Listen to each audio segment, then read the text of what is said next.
tenemos ambos roles, de jefatura y de ejercer liderazgo. También es nuestro rol cuestionar o romper eso. Por ejemplo, a mí me dijeron, Tomás, no le dediques tanto tiempo a eso, no te desenfoques. Yo no, tranquilo, puedo caminar y investigar Chile. Y es lo más importante, el refuerzo del tema. El equipo alineado, créame que vamos a volar. Y si queremos construir ese proyecto, vamos a volar con ese proyecto, con estas personas. Entonces, yo creo que tenemos esa responsabilidad de ser los que cuestionan esa cultura, esa dinámica y decir, tranquilo. Partiendo por Casa es un podcast de exploración y redescubrimiento de lo humano para revincularnos con nosotros mismos y con nuestro entorno. Es una invitación a tomar conciencia y responsabilidad de lo que estamos construyendo y a intencionar formas más saludables de vincularnos. Aquí, Macarena Riquelme y Andrea Donaire, partiendo por Casa. Hola Maquita, ¿cómo estáis? Hola, bien, muy contenta hoy día. Tenemos un invitado especial y vamos a tener una conversa, yo creo, muy ad hoc a lo que nos convoca. Pero, y cuéntame, ¿dónde conociste a este invitado? Partamos por ahí. Ya, nos conocimos hace 15 años más o menos en la barra de un karaoke. Ah, mira, es de los nuestros. No sé, tú no andabas cantando, ¿sabes? Andabas en un grupo. Yo estaba sentada en la barra y estaba recién separada. Siempre he carreteado sola desde chiquitita, así que estaba sentada sola ahí en la barra y se me acerca alguien a conversar y terminamos conversando ahí con Tomás, arreglando el mundo. Quedamos en contacto, pues de eso tratamos, creo, un par de cumpleaños o algo que de repente cruzamos algunas invitaciones, pero nunca se concretaron. Y no nos vimos más como por 14 años. Teníamos redes en común, no teníamos algunas redes sociales, un par de conversas por acá y nos topamos un tiempo, ya cada uno en roles bien distintos y de ahí que estamos en contacto, viendo también si colaboramos en algunas cosas, en fin. Y ahora he visto en el último tiempo que está haciendo algo distinto y se me ocurrió invitarlo para que lo viene a aportar acá. Muy bien, bueno, develemos a este hombre misterioso. Bienvenido, sí. Tomás. ¿Cómo estáis? Bien, gracias por la invitación. No, misterioso nada. Solamente para agregar un ingrediente a la historia de cómo nos conocimos con la Maca. Yo me acerqué porque un amigo mío del grupo quería conocer a la Maca. Y él no se atrevía y él le encanta cantar y vio a la Maca cantando arriba y dijo, no, listo, ya me enamoré. O sea, ella es la persona. Y yo, ya, ¿puedo andar a hablar? No, quiero decir, no sé. Yo voy y te hago el gancho. Hola, disculpa, ¿quieres conocer a un amigo? Y la Maca va y mira, ¿qué? ¿Estás loco? O sea, no estoy ni ahí. O sea, que venga él. Y yo no estaba esperando la respuesta. Recuerdo mi respuesta precisa, fue muy chistoso porque me dice, oye, tengo un amigo que te quiere conocer. Y esa misma frase, y por lo mismo mi respuesta fue, ¿sabéis que me acabo de separar del amigo del último que me dijo eso? Entonces, si tu amigo me quiere conocer, que venga él. Y al final te quedaste conversando tú con ella. Dije, oye, qué chulo esta persona, así como con las cosas claras. Y dije, listo, pues el otro no quiso conversar, me quedé conversando con la Maca. Así que muy divertida la forma que nos conocimos. Bueno, y cuéntanos de ti. ¿Quién eres? En la conversa está la riqueza y hoy día siempre uno puede googlear o buscar el link en la persona. La trayectoria, no sé si vale la pena en este espacio tan rico con ustedes dos. Bueno, primero gracias por la invitación temprana. Así que estamos desde temprano acá ya conversando un poco. Me llamo Tomás Despuy. Recordaba mucho al primer podcast que tienen ustedes, es decir, buscando cosas que nos conectan entre los demás o cosas comunes. Lo más común que tenemos entre todos es que somos almas, así que acá hay un alma que ha tenido distintas historias. Creo que es parte de mi identidad muy fuerte. Mis padres eran diplomáticos, nací en Chile, pero la mitad de mi vida la he vivido fuera de Chile. Entonces siempre estoy mirando cosas fuera de Chile, me siento muy cliché. Y voy a decir muchas frases cliché y a propósito, me encanta lo cliché, porque lo cliché, si uno le da un doble clic, hay una profundidad y una sabiduría así gigantesca. Para la discusión también. Son espacios comunes. Espacios comunes, exacto. Tengo un Excel de 400 frases cliché, así que me las sé todas. Voy a ir anotando cuántas frases cliché. Mira, llevo una.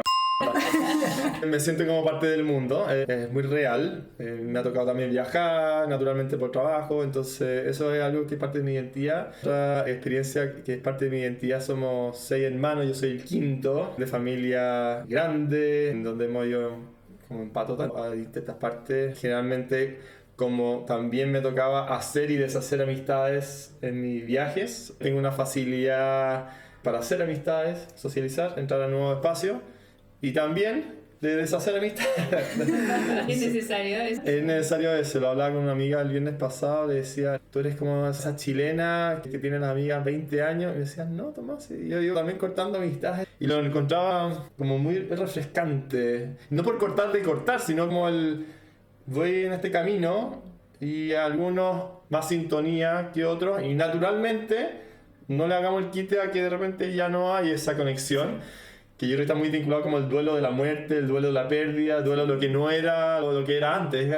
Tranquilo, sentarnos tranquilos y cómodos con ir mutando. Y puede terminar sin conflicto. Entonces eso es otro factor que me identifica mucho, el socializar, el conocer nuevas personas dentro y fuera de Chile. Tercer factor, hablábamos antes de partir, la Maca lo decía, oye, este también es un espacio de los desencajados. Y sí, creo que yo siempre me he sentido desencajado, capaz porque me ha tocado viajar y, de nuevo, hacer y deshacer amistades.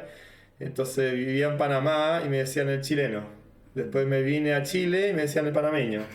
Después me fui a Venezuela y me decían chileno. Y dije, ya, ¿cuál va a ser mi apodo? Pónganse de acuerdo. Sí, pónganse de acuerdo. Yo mutaba mi acento en los distintos países. Una estrategia de adaptación y sobrevivencia. En cambio, hablaba venezolano y tenía que hablar venezolano. Entonces, el tercer factor es sentirse igual desencajado y dentro de ese desencaje, buscando dónde podía encajar. Y fui buscando espacios de encajar en el hacer. Un poco donde nos invita la sociedad, pero de repente también tenemos que estar cuestionándonos por qué desde el hacer es que tienes que encajar con los demás.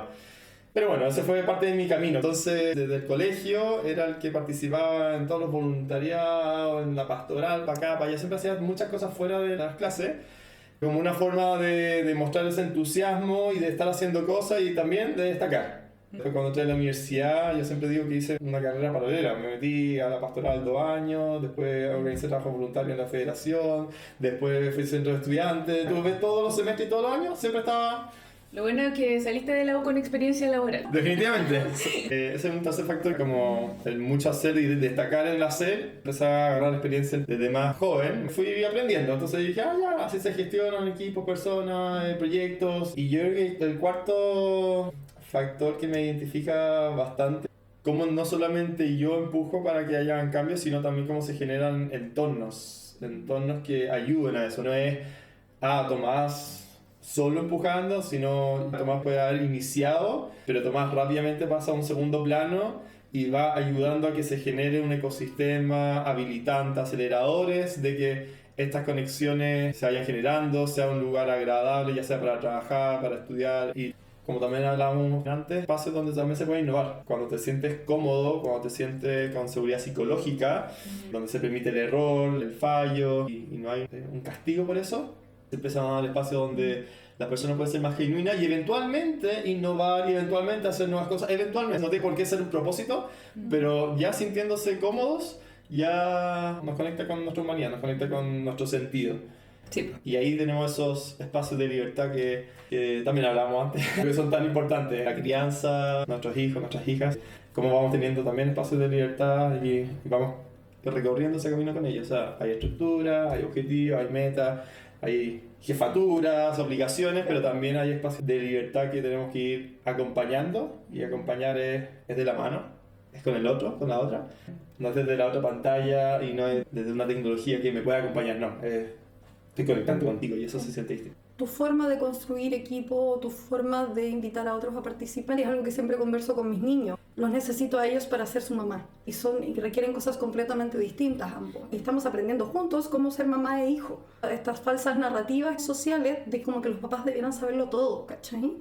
Y no, pues estamos aprendiendo mutuamente. Si bien no tienen un camino ya recorrido, tenéis cierta experiencia y también obviamente queréis lo mejor para ellos y queréis entregarles la mayor cantidad de herramientas posible, los necesitáis a ellos también en la ecuación y hay mucho que aprender de ellos. O sea, cómo ser una buena mamá para la Leo. Necesito a la Leo en la ecuación. Hay no solamente el poder observarla, sino que a ella involucrada, a ella también diciéndome qué necesita, qué no necesita, qué es lo que le gusta, qué es lo que le molesta. Y esa misma aproximación yo creo que aplica para todas las relaciones. Totalmente, sino en el fondo nos vamos constituyendo con otros. Lo que somos es en contexto, no es aislado.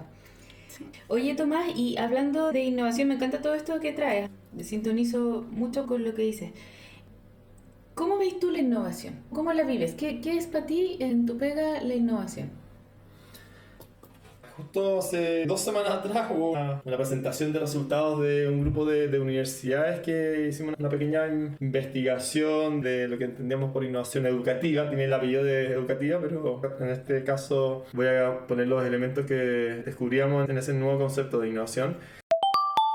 Y sí, está el novo, esa percepción de lo nuevo. Mira, desde la literatura es la percepción de algo nuevo que termina siendo mejor de lo que ya existía. Tiene un concepto de mejora y de percepción, ¿ya? Y ahí en ese concepto de percepción es bien importante, lo acabas de decir tú, en el otro, en lo situacional, en el contexto. Es nuevo en el contexto. Es nuevo en el contexto. Y ese contexto puede ser micro, puede ser macro, o local o global. Puede ser nuevo no tener una reunión con computadores, y puede ser nuevo que me voy a comunicar contigo tocándote la puerta porque estamos al lado y no te voy a mandar el WhatsApp.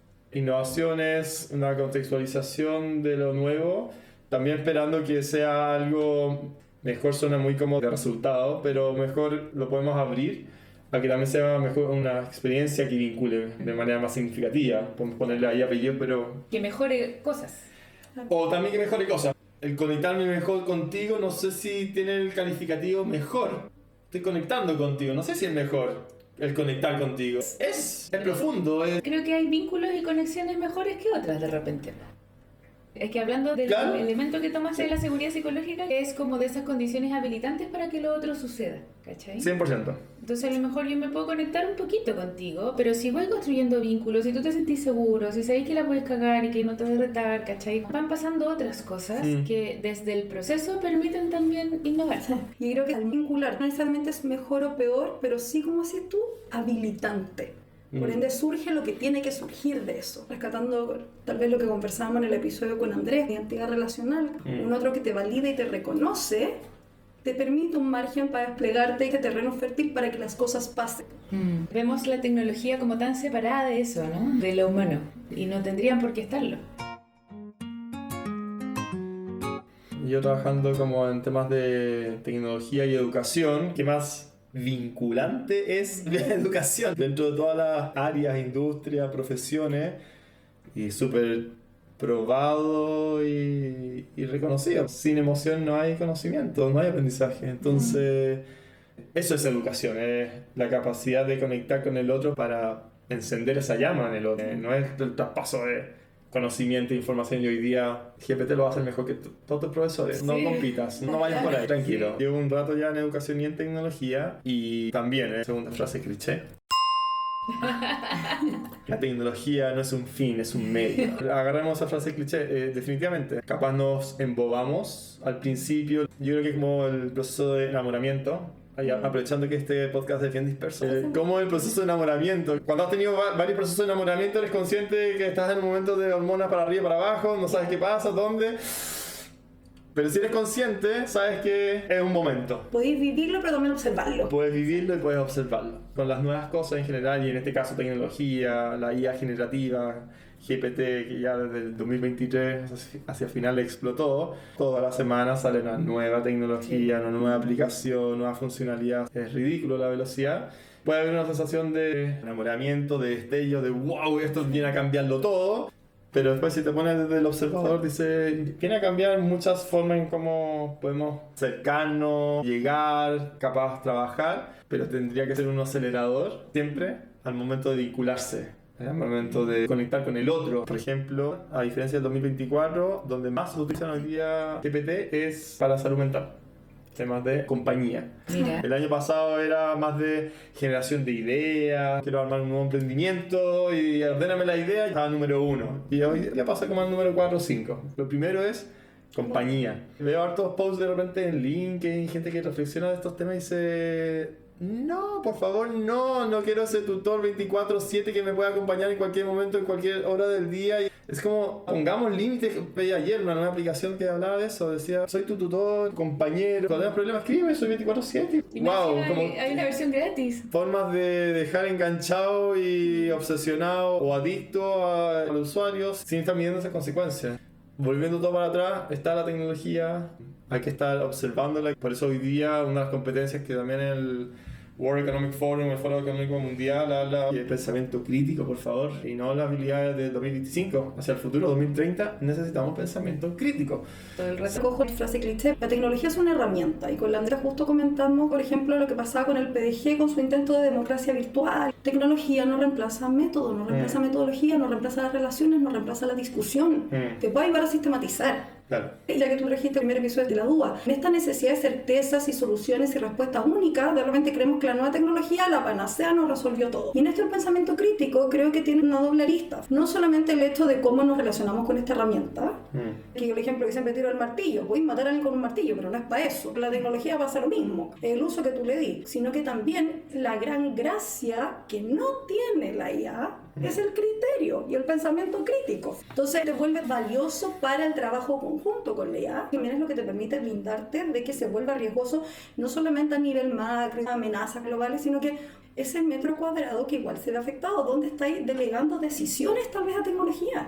Desde decisiones laborales o desde, no sé, qué vaya a hacer con tu vocación o qué carrera vaya a estudiar o con quién te vaya a relacionar. Hay que tener ojo cómo nos aproximamos. Sí, creo que esa última frase del cómo nos aproximamos es súper importante. ¿Cuál es la relación que tú generáis con estas herramientas? Es como las drogas. ¿Sí? Tú puedes tener una súper buena relación, te pueden servir para muchas cosas o no. Hablando que hablamos de psicodélicos en algunos capítulos atrás, no cualquier droga, ya, la buena, digo ya. Igual vamos a hablar de adicciones en unos episodios. Sí, porfa, toquemos. Pero es la relación que tú generas, ejemplo con el ChatGPT. Porque tú lo podés usar como muleta y podés preguntarle cómo termináis con el pololo y te va a dar una forma de hacerlo, o de mandarle un mensaje de texto. Y muy buena. Y súper bien escrito. ¿Y algo que delegaste o algo que aprendiste? Claro. ¿Leíste y entendiste por qué está en esos términos? ¿Sabéis qué es lo que estáis generando con esas palabras Además, bonitas que te está dando o no? El tema ahí del pensamiento crítico encuentro que es súper, súper importante. Y además relacionarlo con la educación, porque no reemplaza el pensamiento de la persona. Y ahí a mí lo que me preocupa son los cabros, sobre todo más chicos, que a lo mejor no han desarrollado eso y tienen el GPT hoy día ahí a la mano para todo.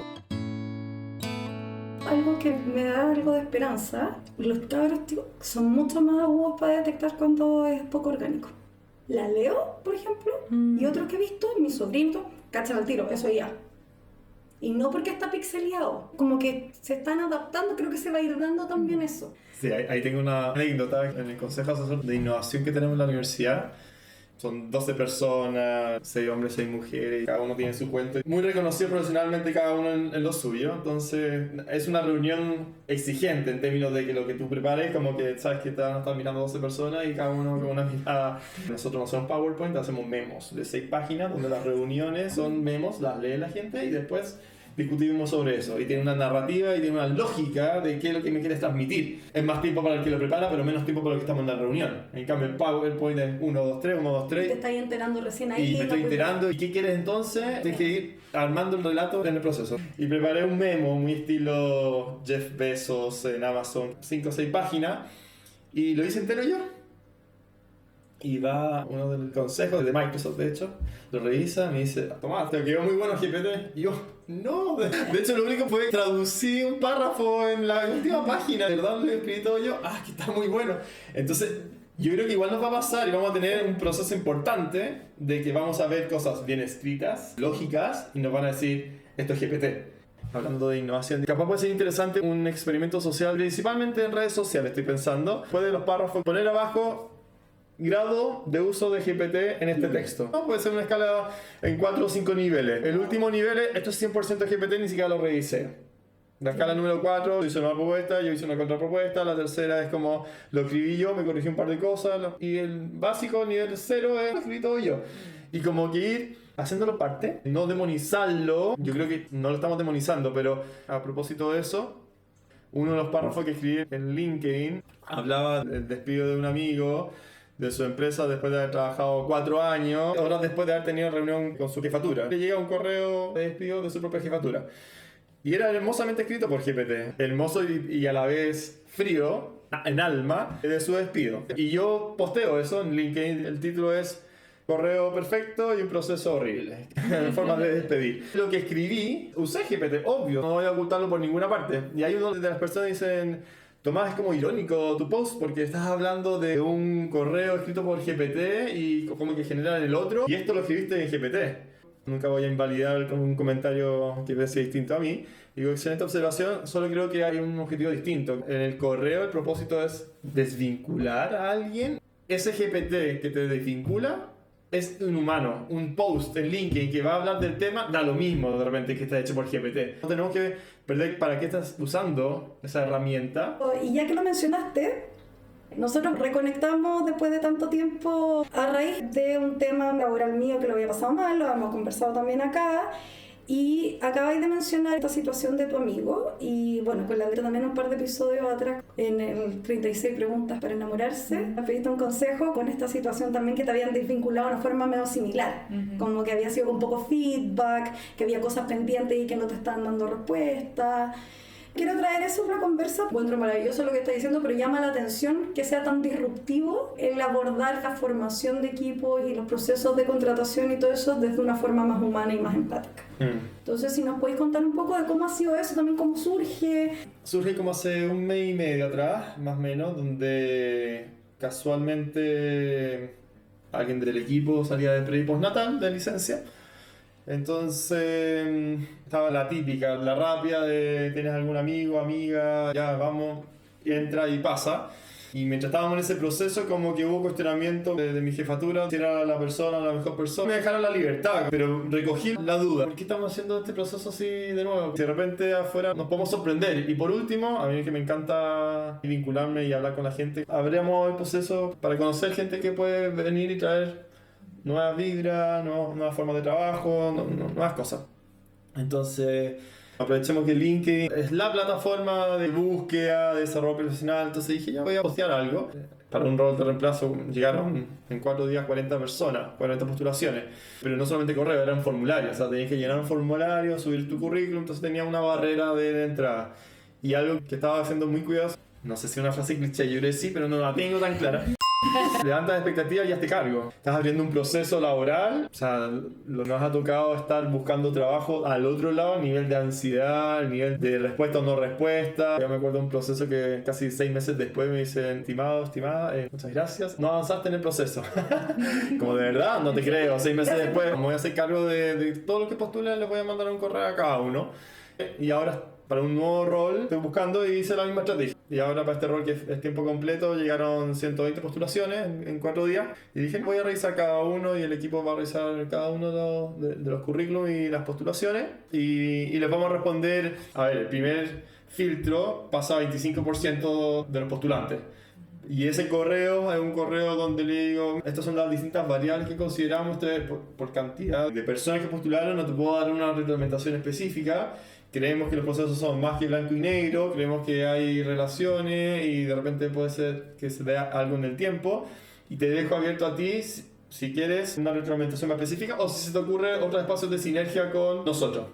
Y esto a raíz de que tiempo atrás, 3 años atrás más o menos, estaba en búsqueda laboral y estaba súper como entusiasmado con un cargo, era en Fintual, y era un cargo de educación, dije que entré en una startup, educación, esta es la mía, estaba en entrevista y todo, y no pasé, y no quedé. Y yo, pero ¿cómo? Estaba pintado para mí.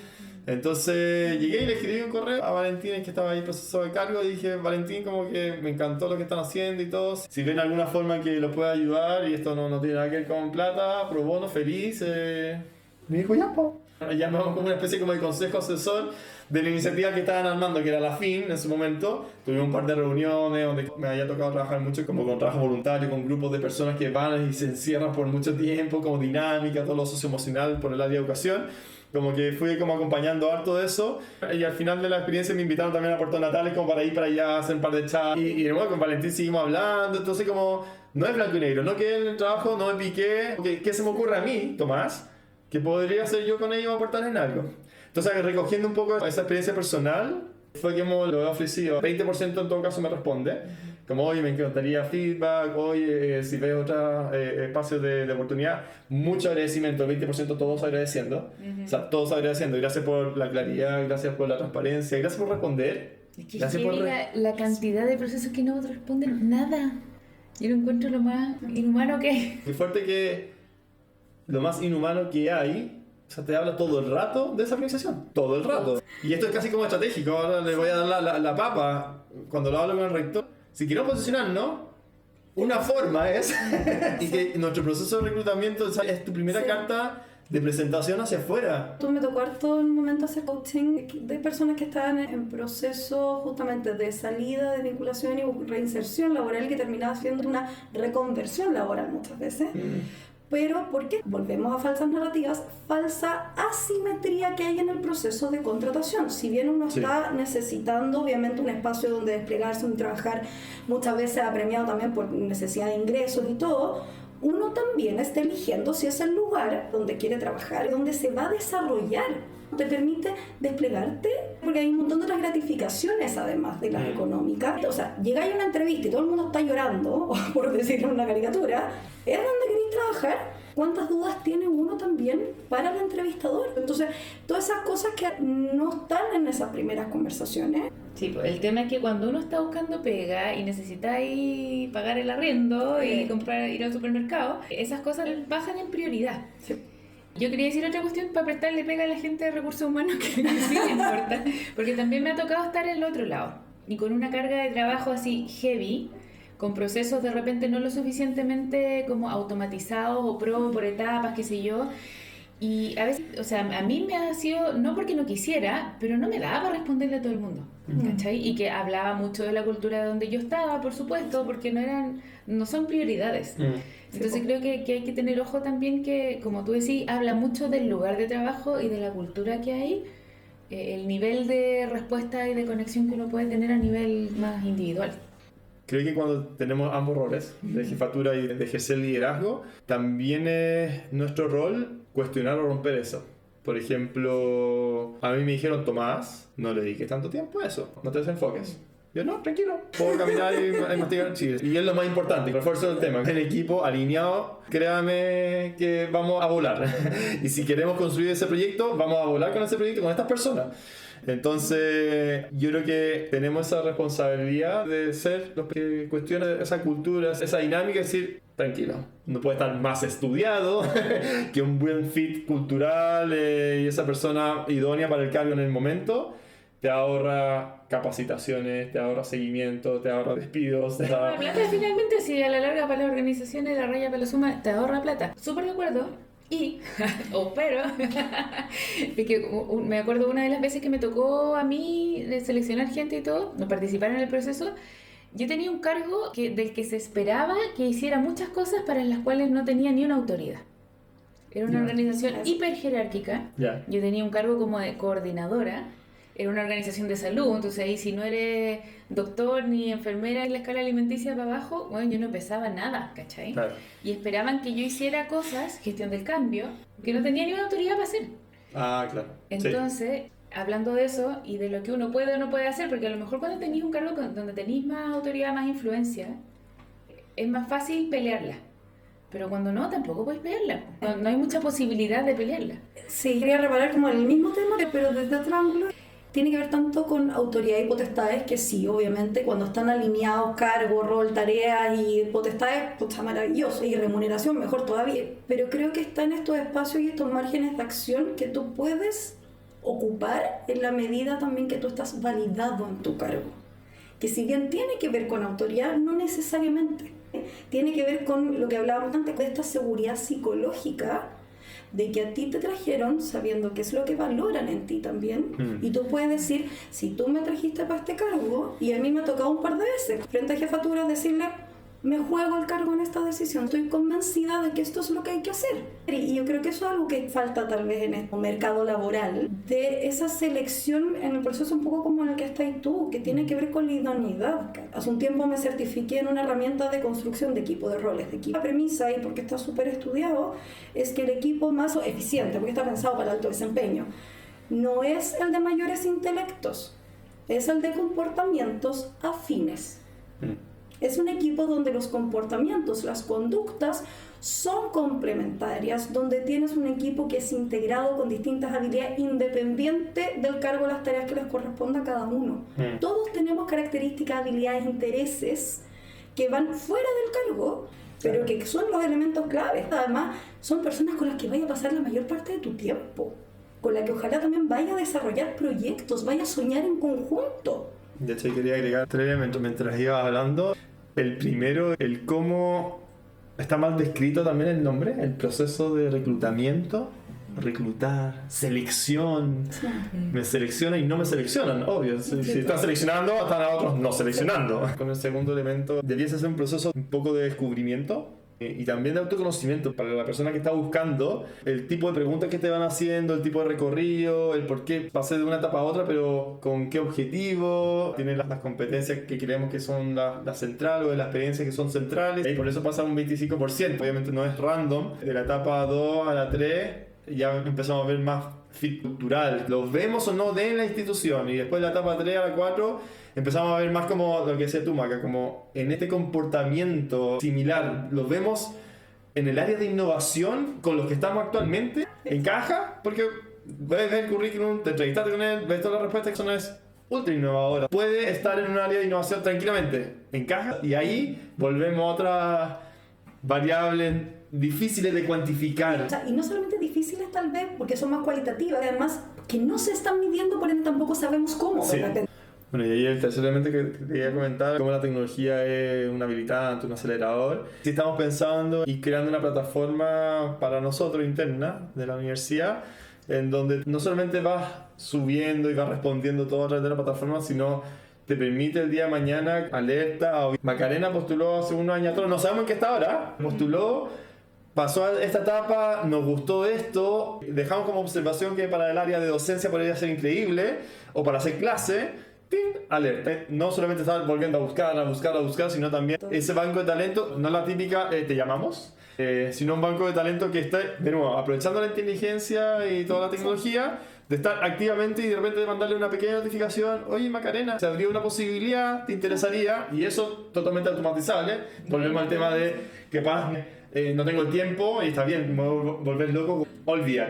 Pero en la promesa de esa persona tú le dijiste, estás entrando en un proceso donde cuidamos tu historia, cuidamos tu experiencia, creemos que puede haber un fit, capaz no ahora, en adelante, pero vamos a tener algo que te va a estar de repente generando ciertos avisos y otras oportunidades de lo que conversamos, puede haber sinergia. Sí, todo el rato, que me encanta eso. Y de repente también creo que una de las ayudas que puede dar esta inteligencia artificial generativa es ayudar al análisis ese de los perfiles. E incluso alimentarnos con las observaciones que uno tiene de las personas, que sirva como una memoria adicional a la de uno, para que justamente genere esas alertas.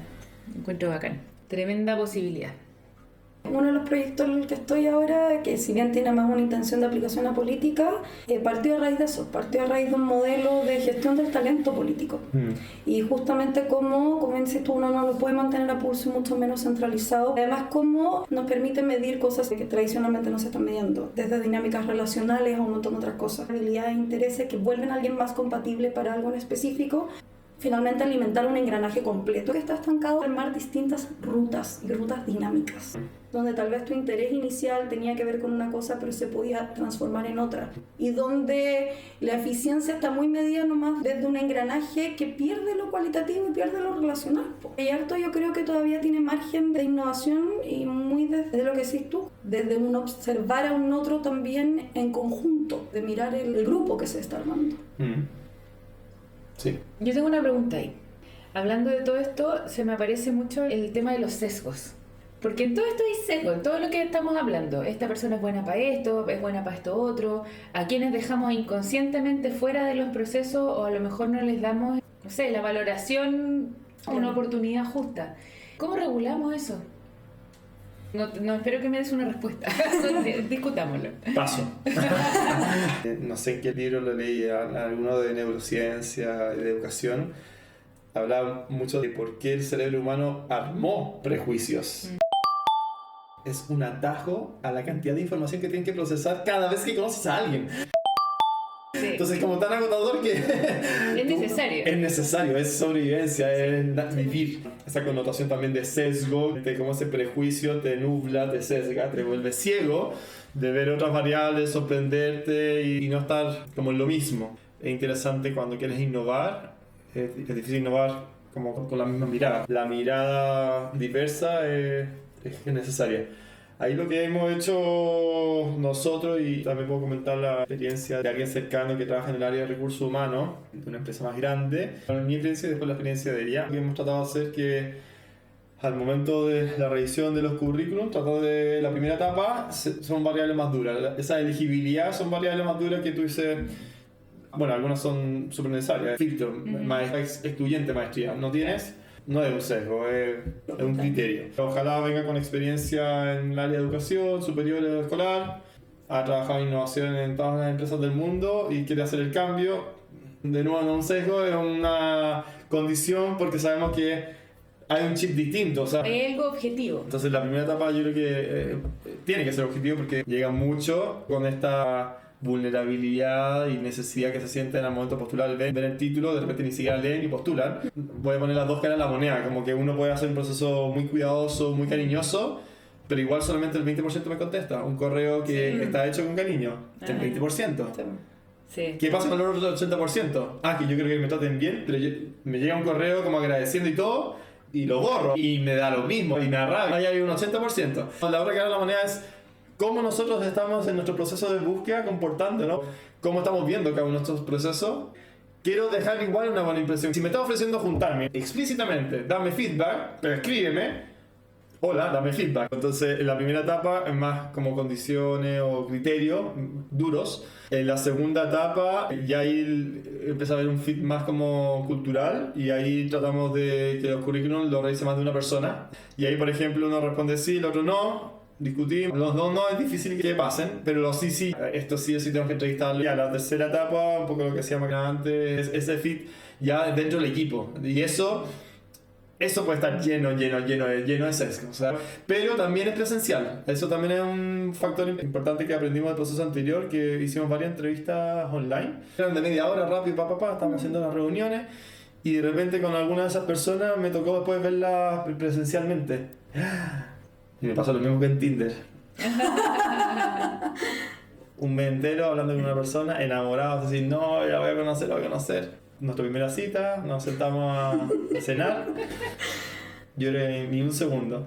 Estás hablando un mes, estás hablando de tema, intensidad, hay ritmo, hay palabras. Hay un momento. Hay una expectativa también. Ahí llegas, nada que ver. Hablando de humanidad y tecnología, cómo ese aura, como quieras decir, de esa energía, esa vibra, a través de la tecnología todavía va a costar muchísimo. Sí. Y por eso yo creo que las aplicaciones lo han ido bajando.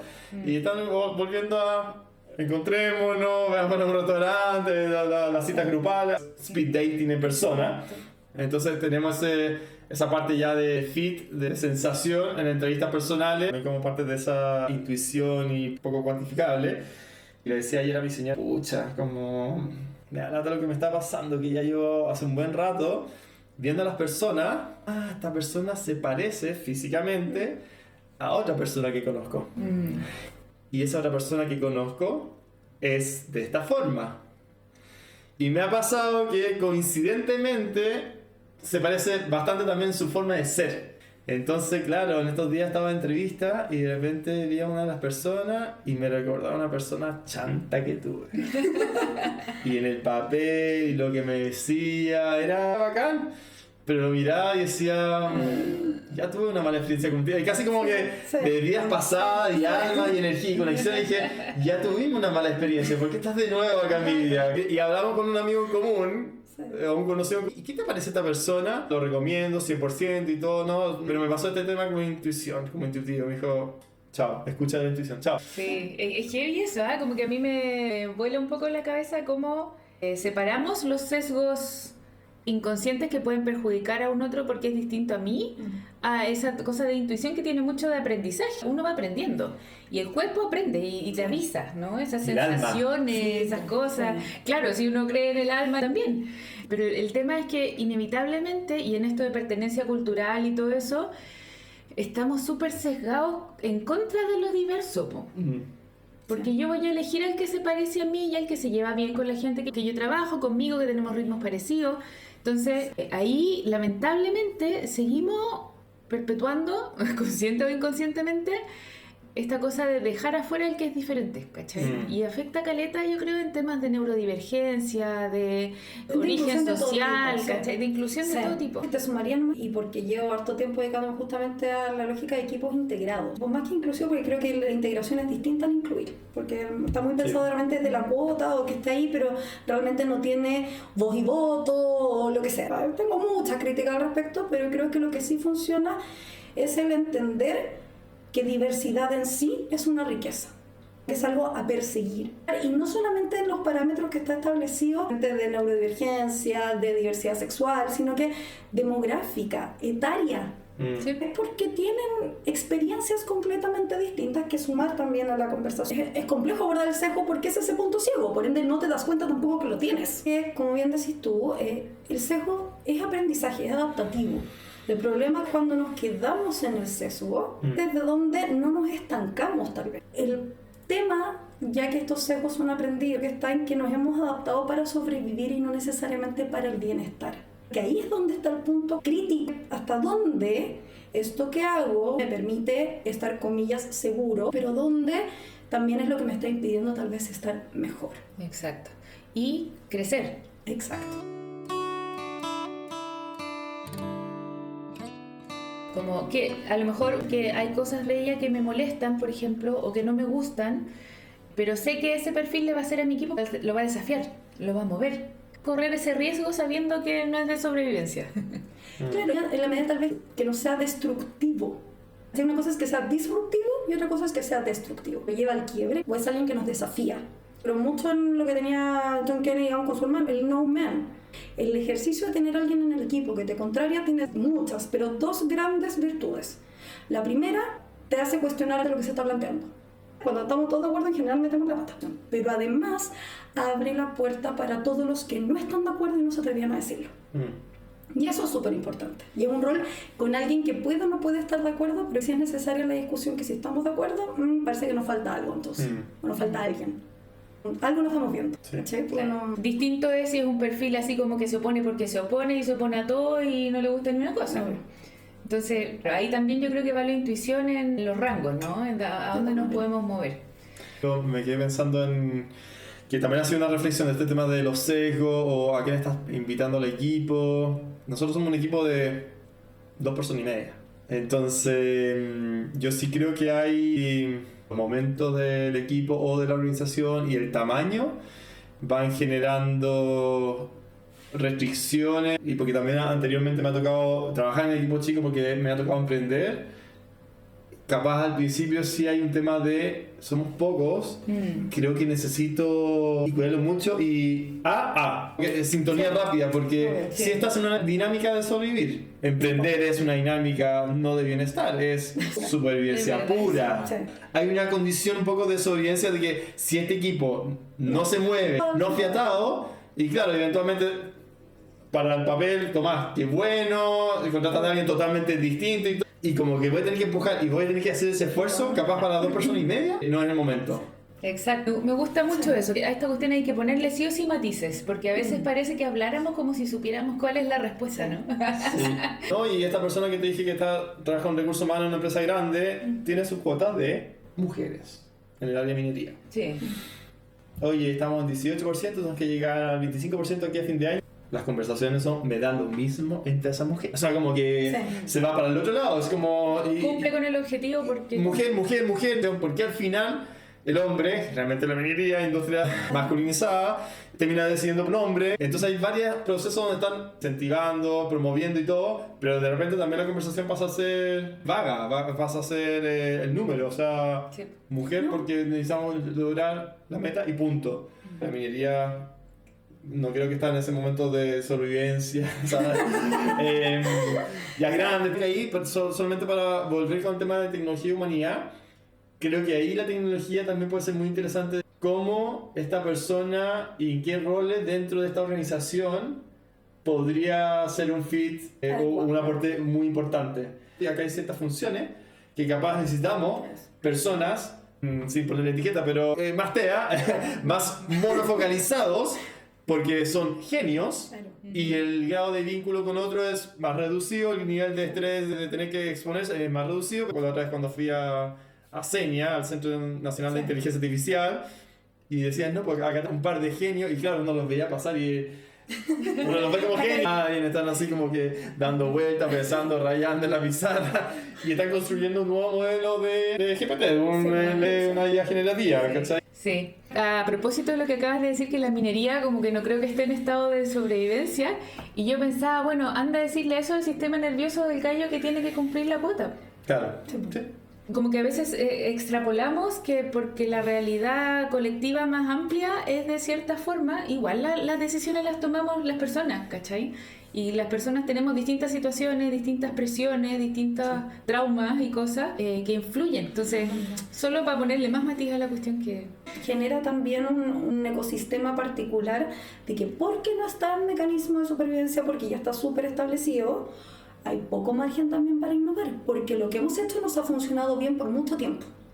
Y a mí me pasó mucho moviendo la agenda de género. Mi consultora, cuando la monté, tenía que ver con la integración de mujeres en espacio de toma de decisión.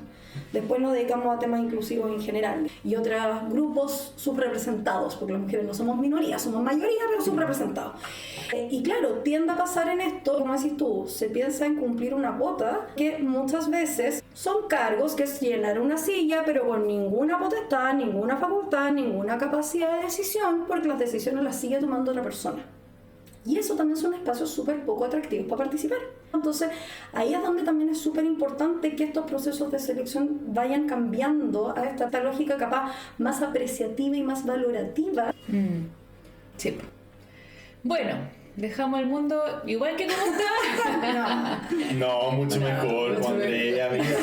Estuvo buena la conversa. No, solo quería dejar un comentario de este tema del sistema nervioso, modo sobrevivencia. Ya no es la organización y es la sociedad, un poco también me lo dijo la no creamos una sociedad para el bienestar, sino para sobrevivir, que es lo que nos genera los niveles de estrés y por ende de estar empujando constantemente y ser una raza exploradora y conquistadora, no sé, como que expansiva. Y yo creo que estamos entrando en una etapa como sociedad que se va a replantear eso, pero también porque capaz esta revolución tecnológica de IA generativa y otras IA que van a empezar a llegar, lo cuántico que está a la vuelta, que de repente van a haber muchos puestos de trabajo que van a dejar de existir, mucha gente desempleada y mucha gente sin posibilidad de reinsertarse laboralmente, y capaz ahí va a haber una reconfiguración de para qué vivimos entonces, y para trabajar ya tenemos cosas que están andando, que están haciendo el trabajo, pero no sé si la velocidad de ese cambio va a permitir que haya una fuerza desempleada rápidamente empleada, y por ende apostaría a que van a existir políticas sociales no solamente nacionales, sino ya más entre países o globales, de tender a sueldos mínimos garantizados, en donde trabajar es porque quiero y no porque necesito. Y pueden empezar a haber dinámicas social y de trabajo muy distintas. Muy distintas. Bueno, en países desarrollados, soy carpintero, vivo al lado del gerente de una gran empresa y trabajo tranquilo y feliz. Y estudié en la universidad nunca se me ocurrió. ¿Y para qué? Maestría en Australia. Mi señora, cuando fue para allá. ¿De dónde vienes? No, de Chile y estoy estudiando allá. Soy magista, soy ingeniera. ¿Ah? ¿Por qué? Así como, ¿para qué te hace eso? En Canadá, tengo dos hermanos viviendo allá, como trabaja en cualquier cosa y vas a tener un estándar de vida suficiente, y que si quieres como tener esos niveles de sobrevivencia y niveles de estrés, ya más por decisión y no por necesidad.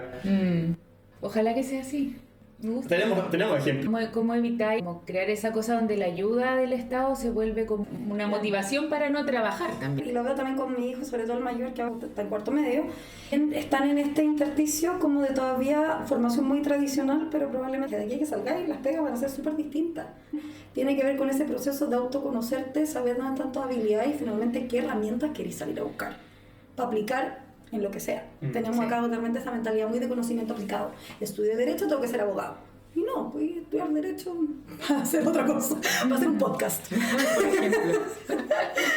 Oye, bueno, muchas gracias, Tomás, por tu compañía hoy. ¿Algo que quieras decir? ¿Palabras al cierre? No, era eso. Bien disperso, igual que nosotros, pero yo creo que fue una conversación que fue como ocupando la serendipia, que me fuera llevando.